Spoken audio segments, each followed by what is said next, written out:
What happens when a country's ships stop being able to move at all? Not damaged, not delayed, just stopped one by one in the middle of open water. Before we go any further, hit that like button, tell me in the comments which side of this story surprises you more, and subscribe now because this channel breaks down real current conflicts like this one every single week. This is a story about a naval blockade, a seized ship, and a standoff that's still unfolding right now in 2026. It centers on one of the most important waterways on Earth, the Strait of Hormuz, and a confrontation between the United States and Iran that has been building for months. Let's start with the basics, because you need to understand the setup before the details make sense. On February 28, 2026, the United States and Israel launched surprise airstrikes on Iran, opening what's now known as the 2026 Iran War. Fighting escalated from there, hitting military sites, infrastructure, and naval facilities across the country. In April, diplomats attempted to broker peace in Islamabad. Those talks collapsed.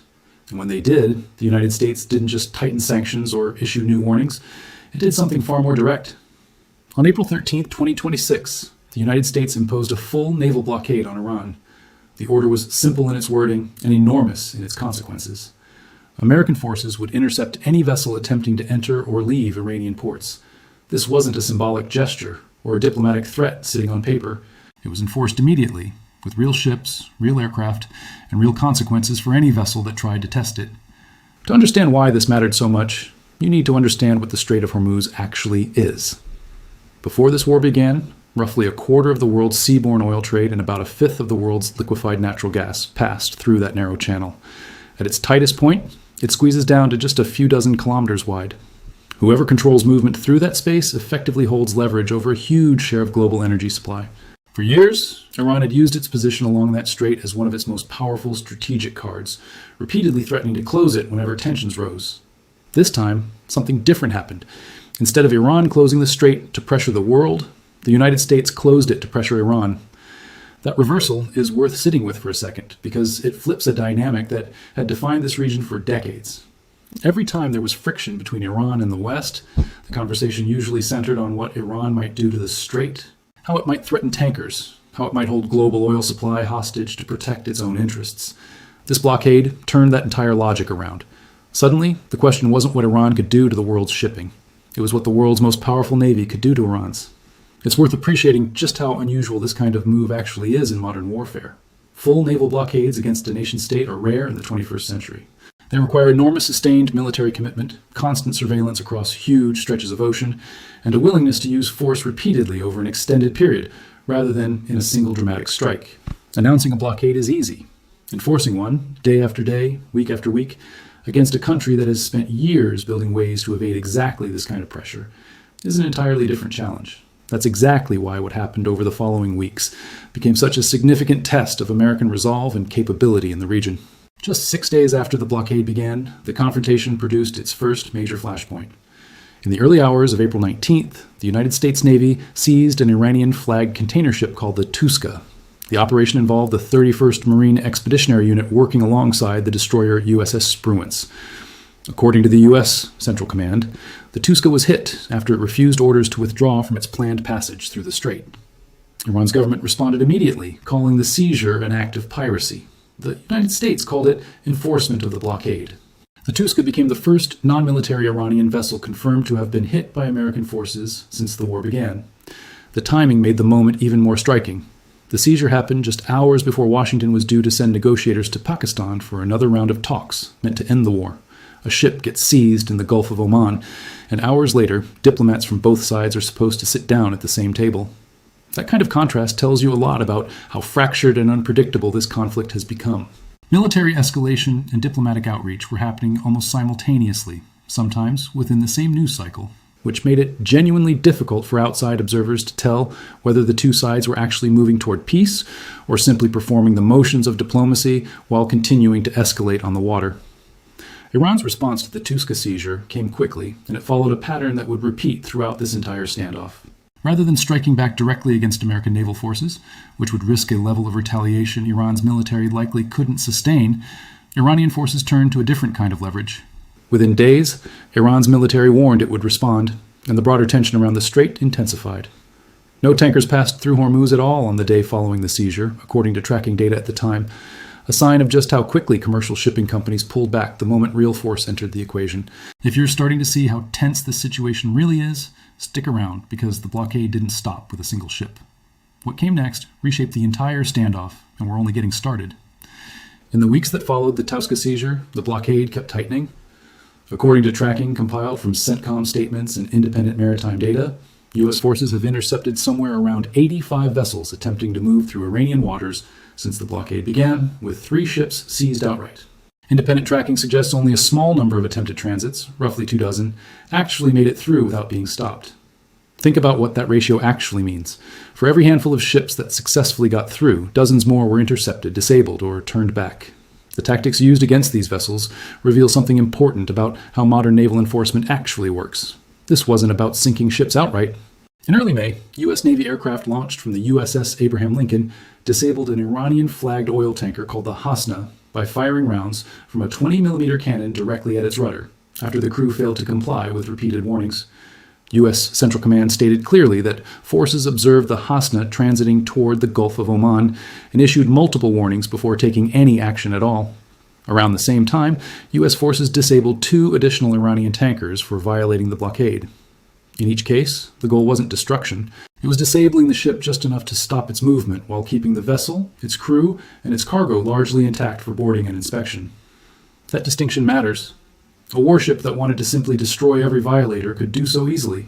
Choosing instead to disable engines, rudders, and steering systems reflects a deliberate strategy, one built around demonstrating control without triggering a humanitarian catastrophe or losing the evidence that would justify the seizure in the first place. There's a real difference between a blockade meant to punish and a blockade meant to control. Everything about how these interceptions were carried out suggests the second goal mattered more to American commanders than the first. It's worth explaining briefly how this kind of targeting actually works in practice, because it isn't as simple as just shooting at any part of a ship. Disabling a rudder or an engine takes precision. Aircraft or ships firing on a moving vessel have to hit a very specific mechanical point without endangering the crew elsewhere on board or causing the kind of damage that could sink the ship outright. That level of restraint, especially when using aircraft cannon fire against a moving target at sea, reflects trained, deliberate engagement rather than a chaotic use of force. It's a reminder that even in the middle of an active blockade, these operations were carried out with specific rules of engagement designed to limit casualties and preserve the ability to actually inspect what these ships were carrying. Iran didn't simply absorb these losses quietly. Iranian media reported that its forces seized a U.S.-sanctioned tanker loaded with Iranian oil around the same period American forces were disabling Iranian vessels. This became a pattern that repeated throughout the standoff.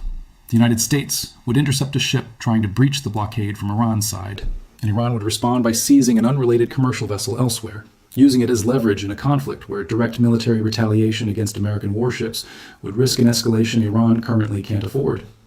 This kind of tit-for-tat maritime seizure isn't actually new to this region. Iran has used exactly this tactic for years, well before this current war. In earlier tensions, Iranian forces seized foreign-flagged tankers passing through Hormuz on accusations of smuggling or unspecified violations, holding crews for weeks at a time as leverage in broader disputes with Western nations. What made this moment different wasn't the tactic itself, it was the scale and the context surrounding it. Iran wasn't just seizing ships to send a message anymore. It was seizing ships while its own navy was actively being dismantled piece by piece in a much larger military campaign happening at the same time. Before we go further, take a second and subscribe if you haven't yet. This channel exists to break down exactly this kind of complicated, fast-moving conflict in a way that actually makes sense, without losing the real facts in the noise. If that's valuable to you, subscribing helps this channel keep doing it every week. Let's talk about what this blockade has actually cost, because the numbers here are staggering once you sit with them. According to figures reported at the time, the blockade has been estimated to cost Iran roughly $500 million every single day. For a country whose economy depends heavily on oil exports and shipping revenue, that kind of daily loss compounds quickly into something much larger than a temporary inconvenience. It becomes a slow, grinding pressure on every part of the economy that depends on trade actually moving. The ripple effects reached well beyond Iran's borders, too. Oil prices climbed sharply during periods of peak tension, with Brent crude rising roughly 7% in a single day during one especially volatile stretch, pushing past $90 a barrel. In the United States, gas prices reportedly reached a national average of over $4 a gallon at one point, with officials publicly acknowledging that prices might not fall back under $3 until sometime later in the year. That's the kind of detail that makes this conflict feel less distant. A blockade, fought thousands of miles away in the Strait of Hormuz, was showing up directly at gas pumps across America. It's worth pausing here to think about why a regional naval blockade could move global oil prices so quickly. The Strait of Hormuz isn't just one shipping route among many. It's a genuine choke point, a place where a huge share of the entire world's energy supply has no real alternative path. Tankers can't simply reroute around it the way ships sometimes reroute around other regional conflicts. There's no practical detour for a fifth of the planet's oil and gas. That's exactly why any disruption there, whether caused by Iran threatening closure or the United States enforcing a blockade, tends to move markets almost immediately. Traders and energy companies don't wait to see how a standoff resolves. They price in the uncertainty the moment it appears. This is part of why energy analysts have called Hormuz one of the most sensitive choke points in the entire global economy for decades. Unlike other trade disruptions that markets can gradually absorb, a threat to this specific waterway tends to produce immediate, sharp reactions because there's genuinely no comparable substitute route available at the scale needed to keep global energy supply steady. Every country that imports oil or gas, even those with no direct connection to this conflict at all, ends up feeling some version of the pressure once prices start moving. The blockade wasn't a permanent, unbroken state either. It went through phases of tension and brief attempts at de-escalation. At one point, Iran temporarily reopened the strait to most traffic, and oil prices actually dropped to their lowest level in weeks on the news. But that calm didn't last. Iran soon closed the waterway to most traffic again, accusing the United States of what it called breaches of trust, and the cycle of interceptions and seizures picked back up almost immediately. This back-and-forth pattern reveals something important about the nature of this standoff. It wasn't a single dramatic event that resolved quickly. It was a prolonged period of escalation, brief openings, renewed closures, and repeated incidents, each one adding pressure to an already fragile situation. Every time it looked like things might settle, a new interception or a new seizure pushed tensions right back up. For anyone trying to follow this conflict from the outside, that unpredictability was almost as exhausting as the events themselves. Headlines would suggest de-escalation 1 week, only for a new seizure or a new round of warnings to reverse that impression days later. There was also a broader military effort connected to protecting shipping through the strait, an operation the U.S. Navy referred to as Project Freedom, aimed specifically at defending commercial vessels as they passed through Hormuz. During this period, U.S. forces destroyed 6 Iranian small boats along with cruise missiles and drones that Iran's Revolutionary Guard Corps had launched against ships the U.S. was actively escorting through the strait. Even with a ceasefire technically in place at various points during the conflict, incidents like this kept occurring, showing just how fragile any pause in hostilities really was. According to the chairman of the Joint Chiefs of Staff, the broader ceasefire remained officially intact even after this kind of exchange, which tells you something important about how these individual incidents were being categorized. Both sides seemed willing to treat certain clashes as contained events rather than full breakdowns of any larger agreement, at least for a while. That distinction between a full collapse of a ceasefire and a contained skirmish that both sides quietly agree not to escalate further matters a lot in conflicts like this one. It shows that even amid active fighting, both the United States and Iran seem to understand that a complete, uncontrolled escalation served neither side's interests. Small clashes could happen and be absorbed. A full breakdown of the ceasefire would have carried far heavier consequences for both countries, so both sides appeared to be walking a careful line, projecting strength through individual incidents while avoiding the kind of full-scale confrontation that neither one was fully prepared for. Here's something worth sitting with for a moment. None of this is happening in a vacuum. Every seized ship, every disabled tanker, every diverted convoy represents real cargo, real crew members, and real economic consequences rippling outward to people who have nothing to do with the decisions being made in Washington or Tehran. Sailors on these vessels, often from countries with no direct stake in this conflict, found themselves caught in the middle of interceptions and seizures they had no control over. That human dimension rarely makes it into the headlines, but it's part of the real cost of a standoff like this one. Consider what it would actually feel like to be a crew member on a tanker caught in this situation. You didn't choose the flag your ship sails under. You didn't set the ownership structure of the company that hired you. You're simply doing your job, moving cargo from one port to another. When suddenly warning shots are fired, your steering is disabled and armed forces board your vessel. Whatever the geopolitical justification on either side, the immediate experience for the people actually on that deck is fear, confusion, and a complete loss of control over their own situation. That's a part of this story that's easy to lose sight of when the conversation shifts entirely to strategy and economics. If this breakdown is helping you actually understand what's happening in this conflict instead of just catching fragments of it through scattered headlines, share it with someone who's been trying to follow this story too. The more people who understand the real sequence of events here, the better equipped everyone is to make sense of what comes next. So how did this eventually settle, at least for a while? On May 29th, 2026, following renewed negotiations between the United States and Iran, President Trump announced the end of the blockade. That announcement came after more than 6 weeks of interceptions, seizures, disabled tankers, and mounting economic pressure on Iran's already strained economy. 6 weeks may not sound like a long time in the broader arc of this war, but within that window, the blockade fundamentally altered the balance of power in one of the world's most important shipping corridors. It's worth pausing here to think about what actually made this blockade so effective as a tool of pressure, beyond just the ships it physically stopped. For years, Iran had built its regional strategy around the assumption that it held leverage over global shipping through its proximity to the Strait. The ability to threaten closure, to remind the world that its economy depended on cooperation with Iran, functioned as one of Iran's most valuable strategic assets. This blockade inverted that entire relationship. Instead of Iran holding the world's oil supply hostage, it was Iran's own ships that suddenly couldn't move freely. The country that had spent years threatening to close the strait to others found itself locked out of its own waterway instead. That kind of reversal carries weight beyond the immediate economic damage. It sends a message about capability and control that outlasts any single seized ship. Every vessel disabled, every tanker turned back, reinforced the same point again and again. The United States was willing and able to enforce this blockade consistently, not just as an occasional show of force. At the same time, it's important to recognize that this wasn't a one-sided story where Iran simply absorbed losses without response. Iran seized its own tankers in retaliation. It used the threat of further closures as a bargaining tool during negotiations. It relied on its Revolutionary Guard Corps Navy to harass and intercept vessels near its own coastline, projecting whatever leverage it could without triggering a direct military confrontation with American forces that it likely couldn't win. This was a standoff shaped by both sides making calculated moves, not a simple demonstration of one country's total dominance over another. There's a broader lesson buried in this entire episode, one that extends beyond just this specific blockade. Modern conflicts increasingly hinge on control over trade routes and shipping lanes rather than purely on direct military confrontation. A blockade doesn't require sinking every ship that tries to pass. It requires consistent, visible enforcement, significant enough that captains, shipping companies, and insurers start changing their behavior on their own. Once that psychological shift happens, once people genuinely believe a blockade will be enforced, the blockade starts working even against ships that never actually attempt to test it. That's exactly what happened here.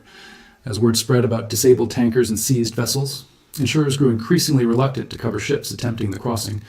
Shipping companies rerouted or paused operations rather than risk losing a vessel entirely. The blockade's effectiveness came not just from the ships it physically stopped, but from the caution it created in everyone who might have otherwise tried to test it. In many ways, the handful of dramatic, publicized seizures did more work than the blockade's raw numbers might suggest, because each one rippled outward through the entire shipping industry, reshaping decisions on vessels that never came anywhere near an American warship. This is actually a pattern worth understanding more broadly, because it shows up again and again in modern conflicts involving trade and shipping. You don't need to physically stop every single vessel to control a waterway. You need enough visible, consistent enforcement that the mere possibility of interception changes behavior across an entire industry.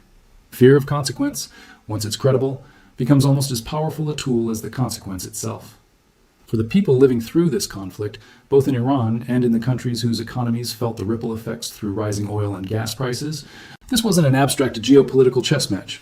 It was months of uncertainty, disrupted trade, and rising costs that touched everyday life in ways most people never expected a naval standoff in the Persian Gulf to reach them. A driver filling up their tank in the United States and a sailor stranded on a disabled tanker in the Gulf of Oman were, in very different ways, both living inside the consequences of the same conflict. It's also worth thinking about what this entire episode reveals about the current state of Iran's navy and its broader military position. A country that had spent decades building its identity around control of a key global choke point suddenly found itself unable to guarantee safe passage for its own vessels.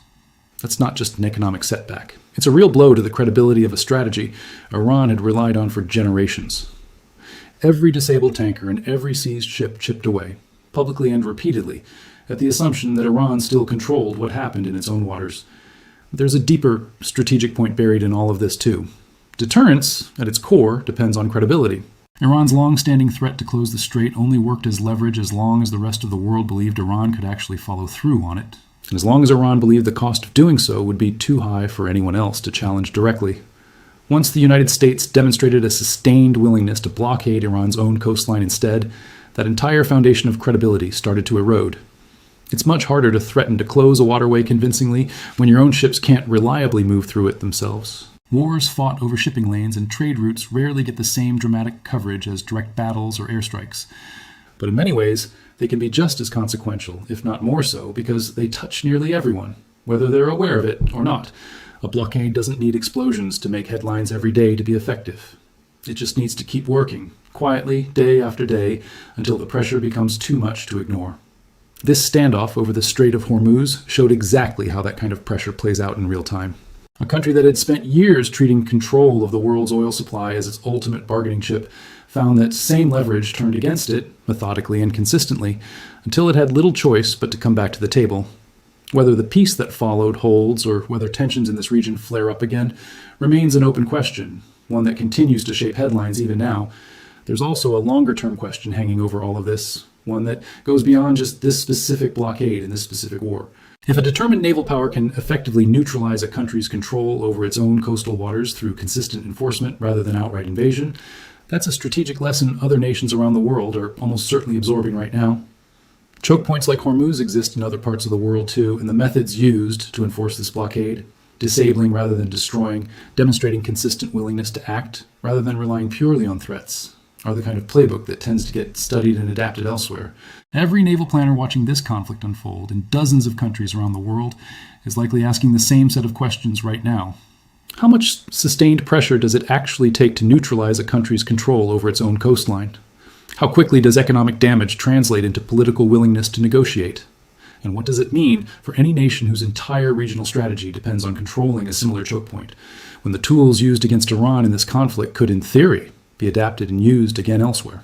That's really the lasting significance of this episode, beyond just the individual ships and the individual seizures. It wasn't just a story about one blockade against one country. It became a real-world demonstration of how quickly modern naval power, applied consistently and precisely, can reshape the balance of leverage around one of the world's most important waterways. If this story helped you understand what's actually been happening in the Strait of Hormuz these past several months, that's exactly why this channel exists. Like this video, subscribe if you haven't yet, and turn on notifications, because a conflict this complex is far from over, and the next development could reshape everything all over again. Thank you for watching, and I'll see you in the next one.